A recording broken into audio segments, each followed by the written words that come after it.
Live from the Pioneer PBS studios in Granite Falls, it's Meet the Candidates. This candidate forum is designed to inform you, the viewing public, about the candidates running for Minnesota state office in our region. Meet the Candidates is brought to you by the members of Pioneer PBS. This program features the candidates for Minnesota House District 8B.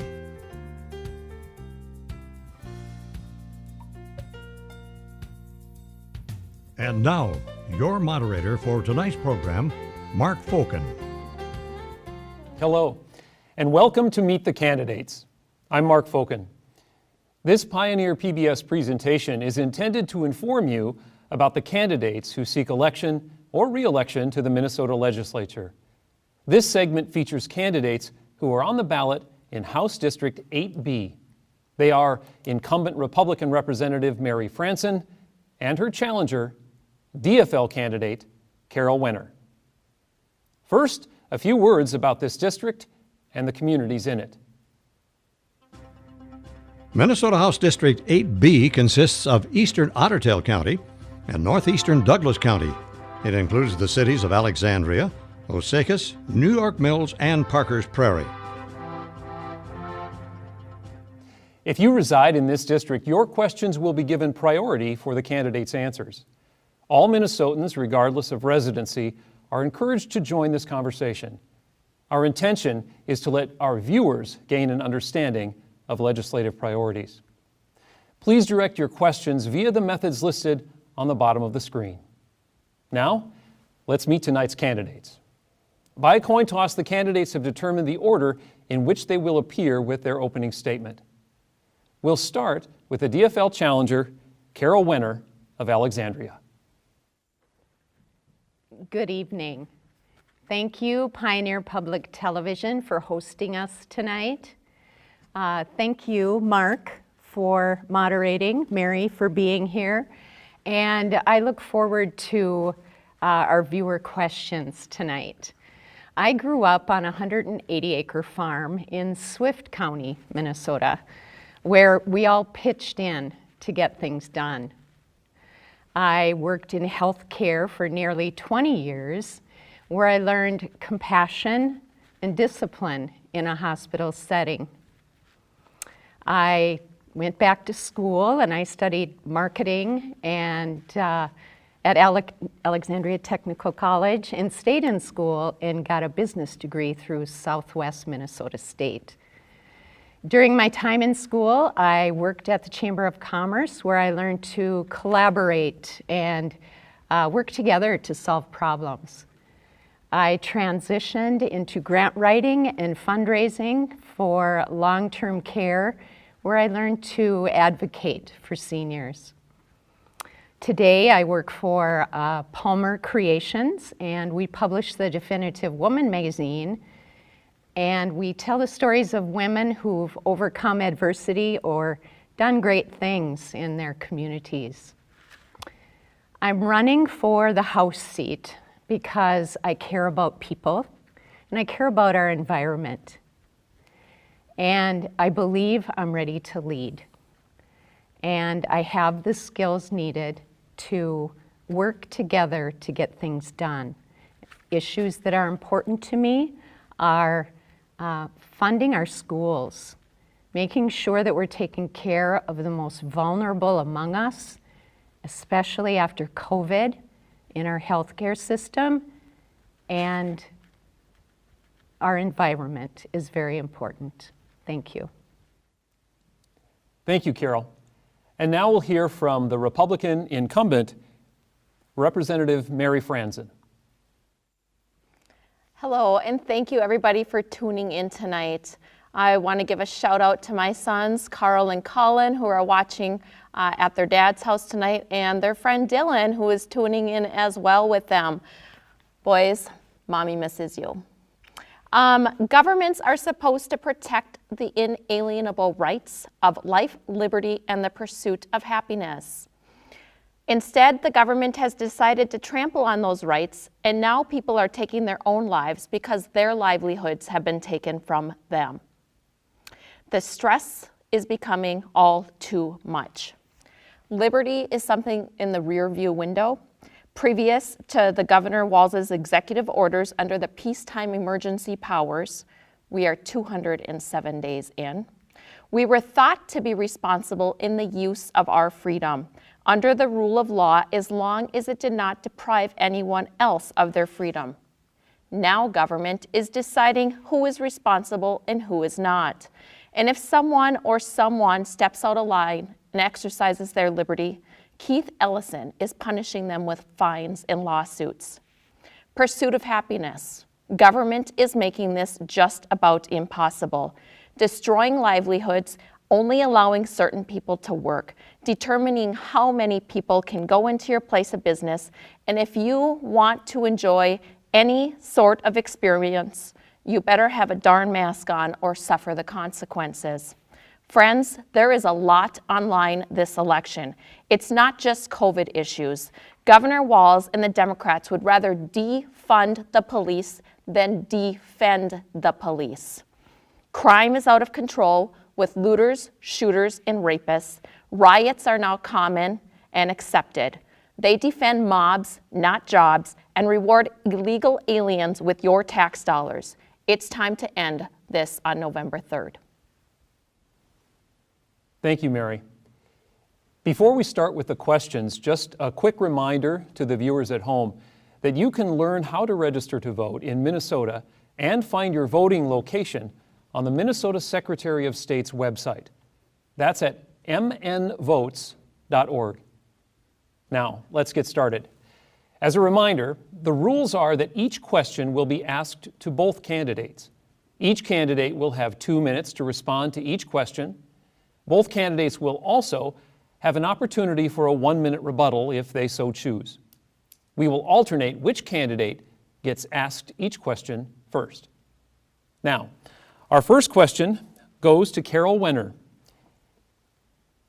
How can we protect the quality of our air, soil, and water and still support people, especially farmers, who are trying to make a living?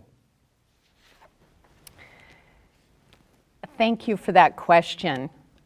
The environment and protecting the environment and supporting our farmers are both very important issues to me.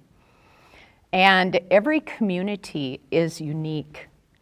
But we have to remember that farmers are natural conservationists, and they're going to do the right thing. But then again, we have 56 waterways across the state of Minnesota that do not meet water standards. So how can we support farmers while protecting our environment? And I believe that there's research and development that we can do to ensure that farmers are supported with information on cover crops and rotational grazing, and just educate them and bring them to the table and make sure that they're informed about best practices.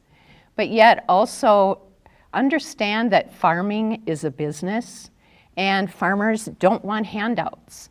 They want fair markets and they want reasonable interest rates and just different things in our community that would support them, such as broadband, internet, and health care that they can afford for their families. So there's ways we can support farmers while also protecting our environment. Thank you. Thank you, Carol. Representative Franson, the same question to you. How can we protect the quality of our air, soil, and water and still support people, especially farmers, who are trying to make a living? Thank you, Mark. I think that government and special interests like to use farmers as their scapegoats. They have a tendency to believe that farmers are polluting the land and they need to mandate their way of business practices more so than they already are. Farmers are heavily regulated. Minnesota waters are heavily regulated. Democrats right now are trying to push in what's called the new Green Deal on a federal level and in the Minnesota level. It is astronomically expensive. We cannot afford the Green New Deal. In Minnesota, Governor Walz decided to bypass the legislature and push in the California emission standards in Minnesota, taking away choice of what vehicles we're going to drive and driving up the cost of those vehicles as well. Listen, the ideas of California, they don't even work for California. California has a hard time keeping their own electricity running in their houses. I don't understand how pushing California standards into Minnesota is going to make life any easier for any of us. Thank you, Mary. Our next question goes first to you, and it comes from a viewer in Fergus Falls, and we'll stick in that same vein with the environment. What are some ideas for legislation that you would promote that would help to deal with issues related to climate change?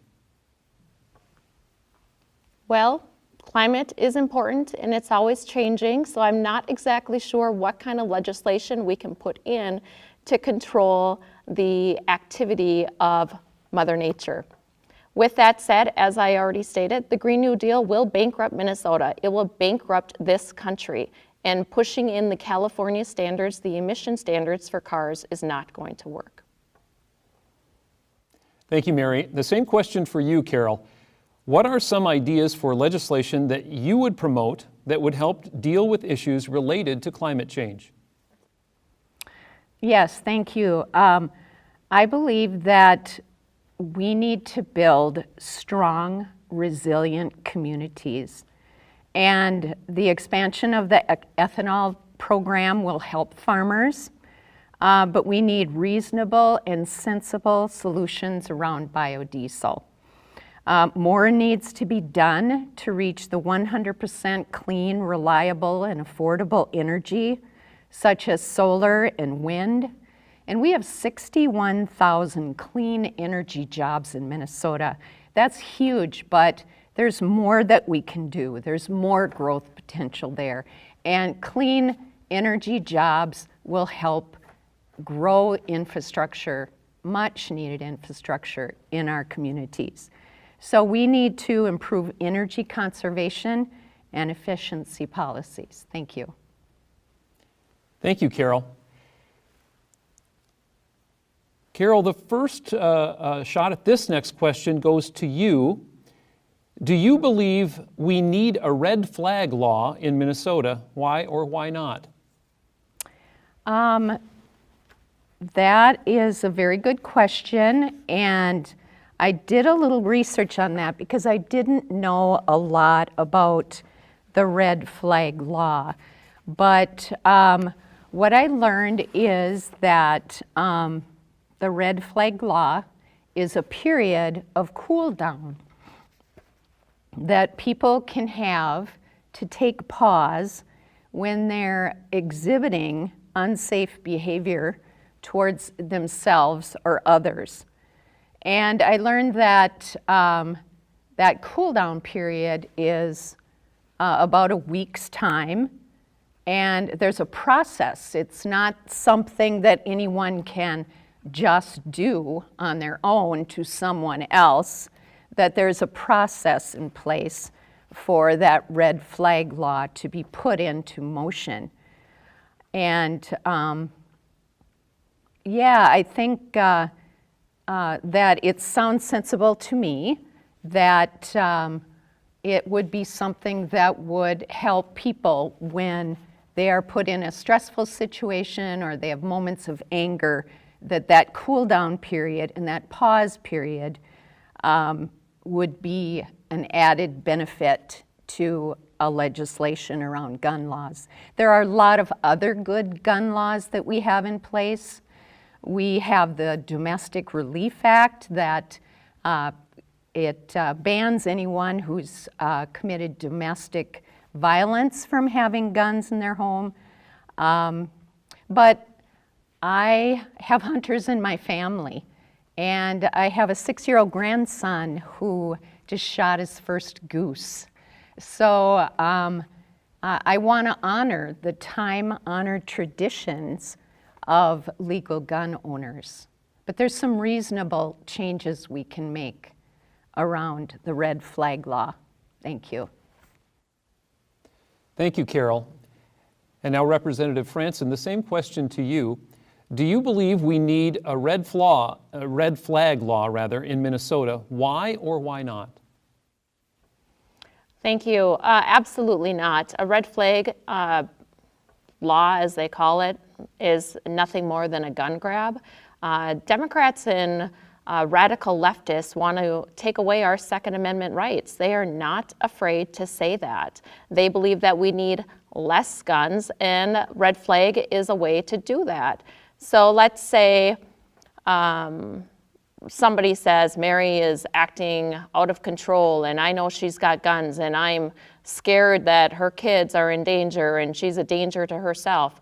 Well, then the sheriff could come to the house and say, well, we've heard that there's some issues here. We're gonna take away your guns, and let's say I have a spouse or somebody else living in my home and they too have practiced their Second Amendment right to have guns on hand in their name. Those guns would also be confiscated. No, this is very dangerous. It's a slippery slope. And who determines and what determines who can get that gun back? So the person then has to petition the court, and the burden is on the person that has been accused of not being safe with a gun. I'm a gun owner. I own a couple of handguns. I bought one during the shutdown period as well, a nice little handgun to carry because I have my permit to carry as well. The Second Amendment is extremely important to me. I'm proud to say that I am endorsed by the Minnesota Gun Owners Caucus as well as the NRA. I will continue supporting our Second Amendment rights just as it says in the Constitution when I'm reelected. Thank you. Thank you, Mary. Our next question goes first to you. Positive COVID cases continue to climb at an increased rate in Douglas County, signaling that more time is likely needed to reduce transmission before reopening completely. Do you support additional relief aid to help individuals displaced and small businesses offset the effects of the pandemic? Yes, positive cases are rising. A virus is going to virus. The government cannot control the virus. Since the shutdown, we have had increase in suicide rates. Forbes magazine says that lockdowns are a example of physicians say lockdowns are a mass casualty examples. Suicide hotlines have increased by 600%. 150,000 Americans per month should have had cancer screenings, and they have not. Severe heart attacks are being severe heart attacks are not being treated, and those treated heart attacks have gone down by 40% since March. The cure is becoming worse than the disease. I have people calling me every day about the stress that they are under due to the economic shutdown. The best way to get relief into our businesses is for them to be able to be operating at full capacity. Families should not be facing bankruptcy due to the government forcing them out of work. The best thing that we can do is get this economy running again, sequester the elderly and those that are high risk, and let the healthy individuals get back to work. Remember, Governor Walz said that 74,000 individuals were going to die if we did nothing, and 55,000 people would die if we did something, which doing something was the 15 days to slow the spread, right? To allow hospitals to ramp up, not overwhelm the ICU, and flatten the curve. He has now flattened the economy, and we are 207 days in, and he has renewed his peacetime emergency powers, I think, for the 7th time. That's ridiculous. Thank you, Mary. And Carol, the same question to you. Positive COVID cases continue to climb at an increased rate in Douglas County, signaling that more time is likely needed to reduce transmission before reopening completely. Do you support additional relief aid to help individuals displaced and small businesses offset by the negative effects of the pandemic? Yes, thank you for that question. And yes, I do support relief aid. However we can get aid to people who need it, whether it is through health care or rent subsidies, however we can get aid to the most vulnerable. But to talk about the virus, yes, it is increasing in our community. And I just want to share, I have a friend who has 11 family members who are working in the healthcare field. And their jobs depend, their livelihood depends on their jobs. And she shared with me that she would like for me to share with you to please get your flu shots, wear a mask. Their livelihood is depending on their jobs. No one wants to see people get sick. And my sympathies go out to families who've lost loved ones to COVID, or if you'd suffered a loss during COVID, it just hasn't been easy. And I thank all the healthcare workers out there, frontline workers who've done everything to help. And no one wants to see businesses close and for people to lose their livelihood and their jobs and their health insurance. But we need to care for each other and be there for each other. It didn't help. We didn't have leadership on the federal level. States were left to the task. Remember Governor Pawlenty, when he closed, he banned smoking in all bars and restaurants. And we got through it, and we're going to get through this, and we'll do it together. Thank you. Thank you, Carol. And now we'll return to Representative Franson for a 1-minute rebuttal. Friends, money does not grow on trees. We had a surplus previous to Governor Walz's shutdown. The shutdown that said we were going to close everything down for 15 days. The one that he said 74,000 people were going to die. Minnesota is now facing a $4.7 billion deficit in the next biennium, on top of the $2.4 billion deficit we are in now. He bought a mega morgue with your tax dollars for $7 million. It also needs a new roof. You know what's being stored in there? It's not dead bodies because they're not rotting in the streets. It's PPE. Supplies, that's what he used your money on. So if people need money, he's getting $50 million a month. I ask that you contact Governor Walz and see what he can do for you because he has absolutely neutered the legislature. We don't have a say in how that money is spent. Thank you, Mary. Our next question goes first to Carol. What reforms do you support to increase police accountability? Thank you for that question. I want to start out by saying I would not defund the police. Officers do need to conduct themselves within the ethics of their profession, and trust needs to be built on both sides between law enforcement and the citizens in communities. And communities need the resources such as effective, useful, and respectful bias and cultural sensitivity training. And it's important to keep decisions local and police force and community buy-in.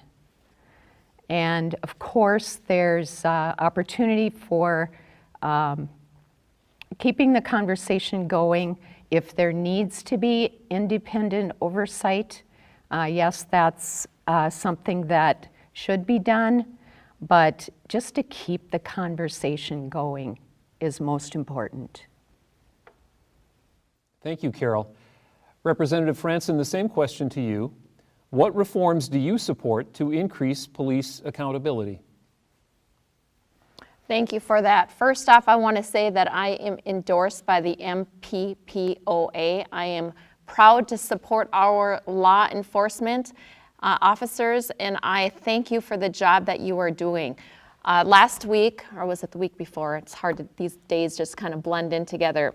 But I dropped off my 9-year-old or 9th grader at the Alexandria Area High School and was driving back into town when I saw the Alexandria Tech law enforcement students doing their jog.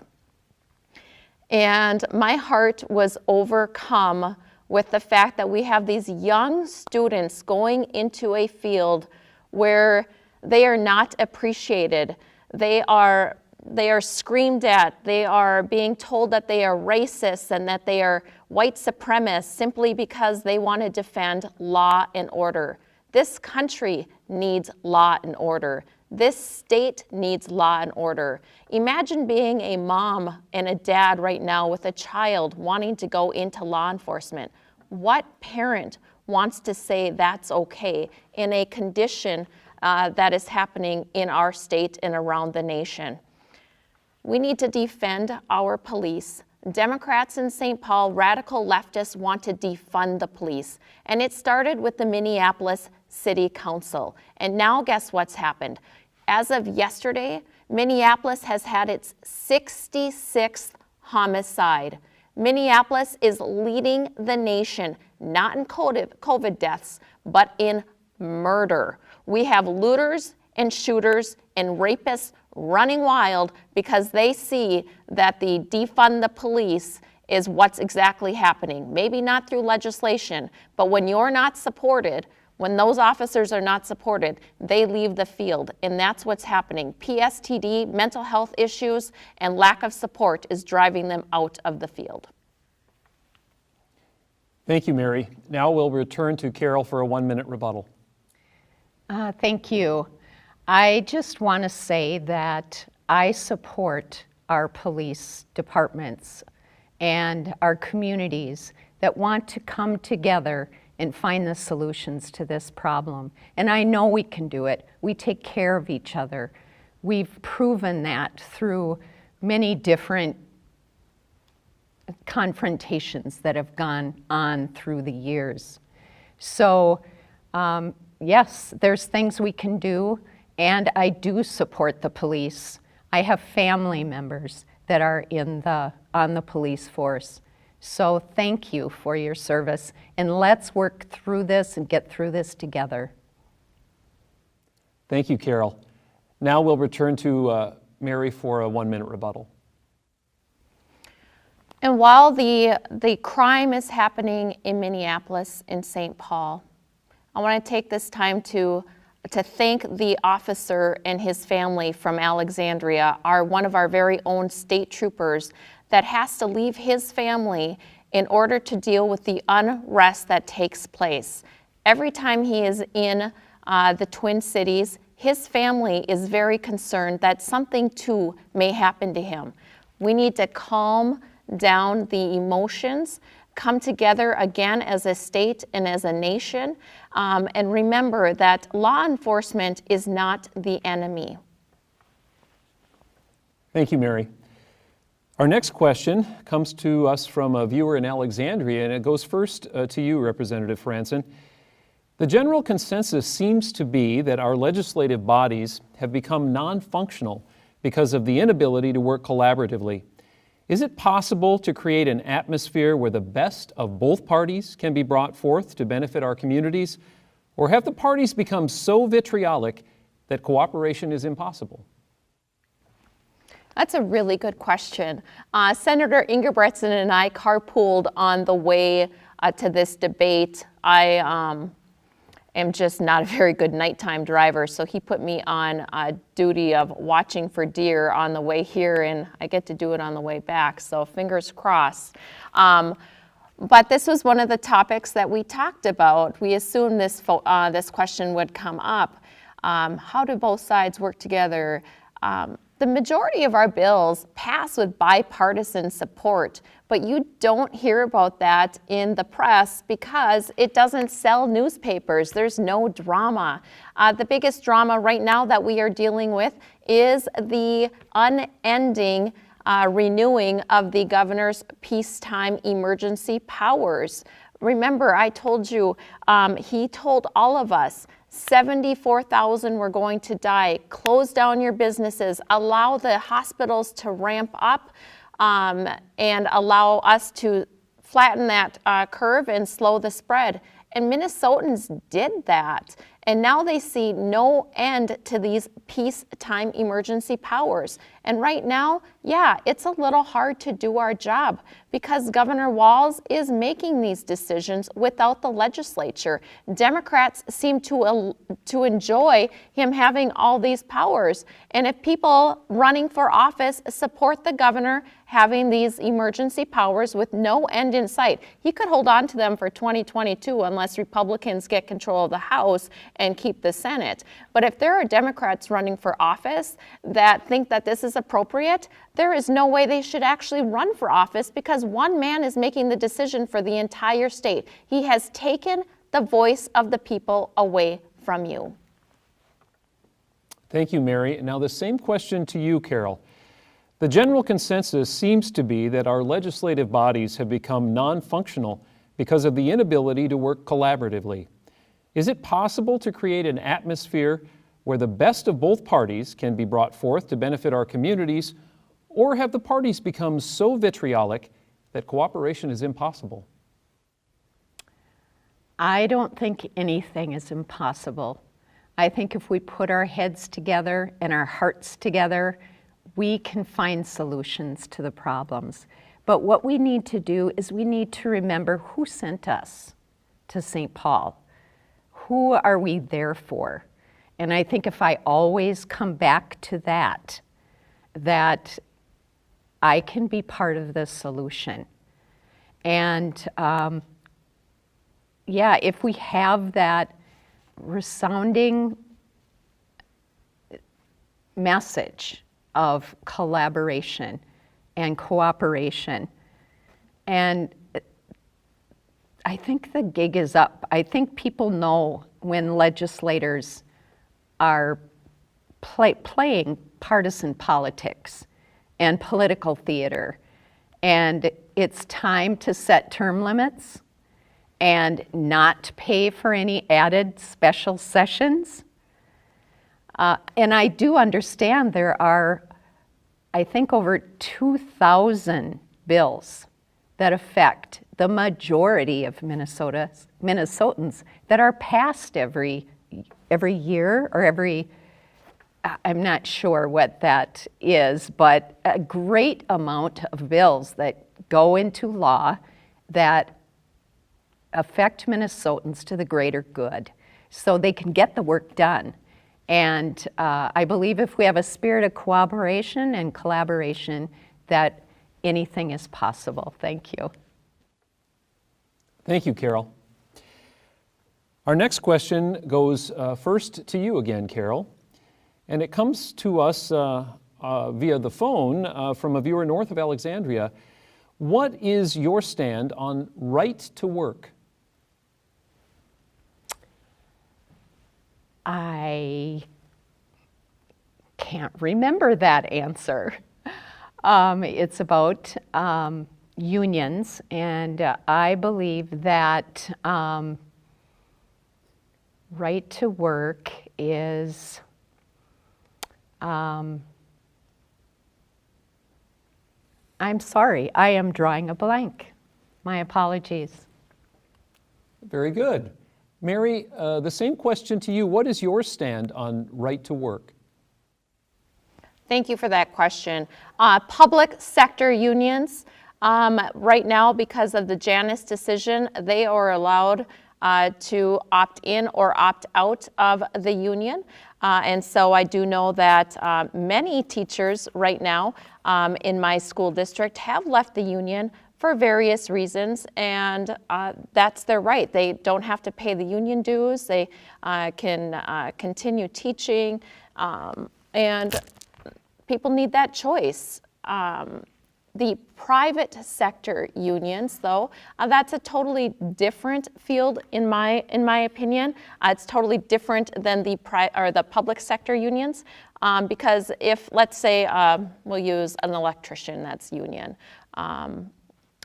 That individual maybe wants to join the union, the IBEW perhaps, or they may not. So I believe in choice, and I don't think that we need a right to work constitutional amendment per se. We have tried that in the past. It's not something that's actually been coming up anymore since that Janus decision. Thank you, Mary. Our next question goes first to you, Representative Franzen. What will you do to support a vibrant economy in our area? That's another great question. The best way we can support a vibrant economy is to allow Minnesotans back to work. Minnesota needs to get back to work. I was speaking to a gentleman the other night. He sent me an email. His wife was affected by the Fairview closing of the hospitals and merging clinics. She was one of 900 employees laid off.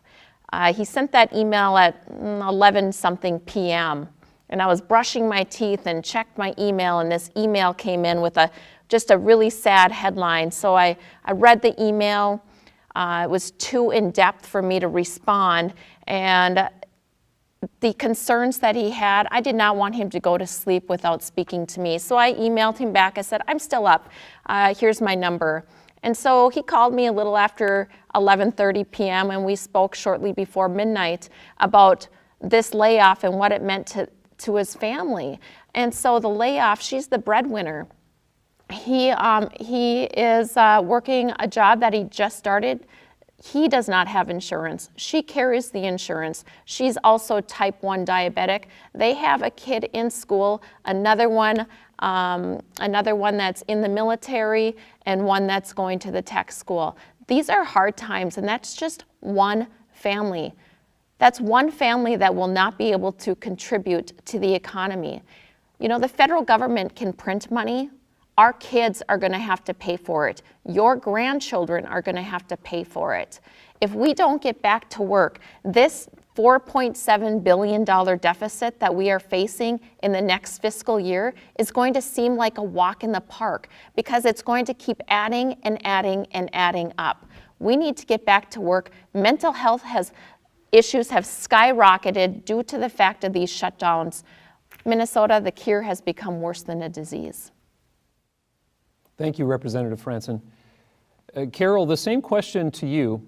What will you do to support a vibrant economy in our area? Thank you.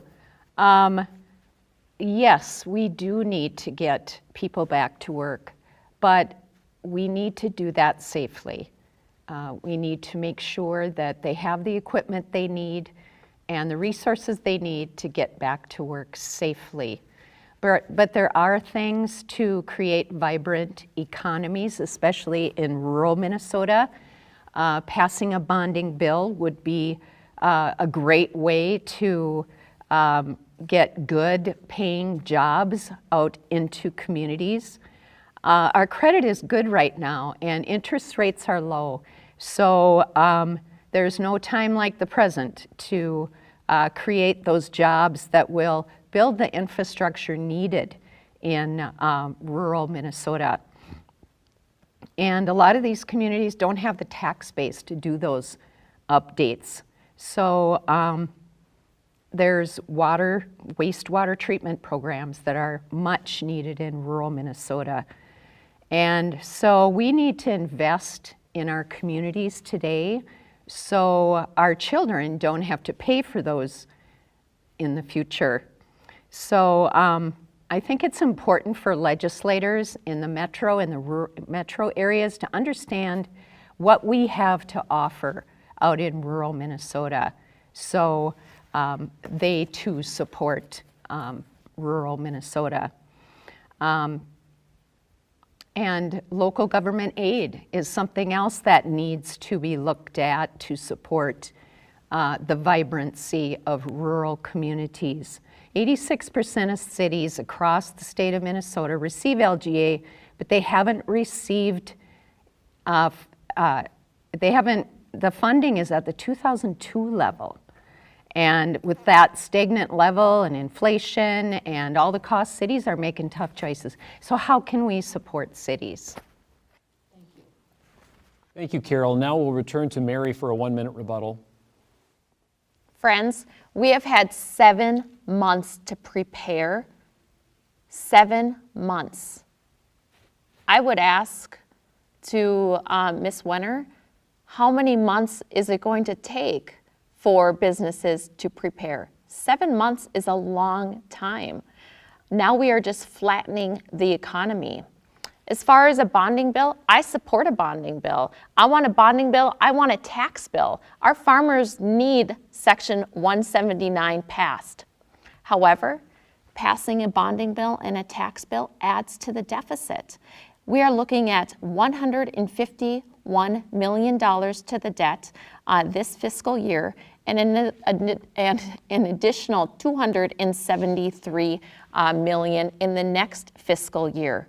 We need to make decisions on where to cut. So I would ask Ms. Wenner, where would she cut in our budget to make room for a budget or for a bonding and tax bill? Thank you, Mary. Our next question goes first to Carol. How would you ensure that every Minnesotan has health care? Thank you.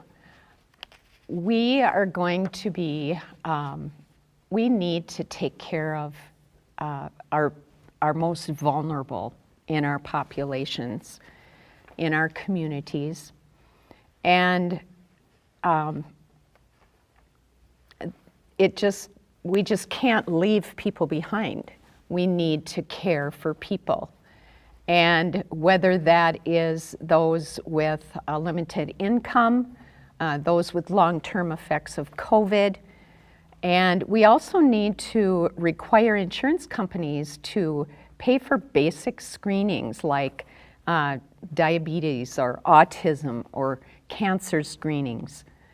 We need to be sure that pharmaceuticals are are disclosing their prices. And there's some good models out there for healthcare in our communities. One is Prime West, and they do a good job of leveraging local government ownership structure to improve outcomes and reducing costs for communities. Thank you, Carol. And Representative Franson, the same question to you. How would you ensure that every Minnesotan has health care?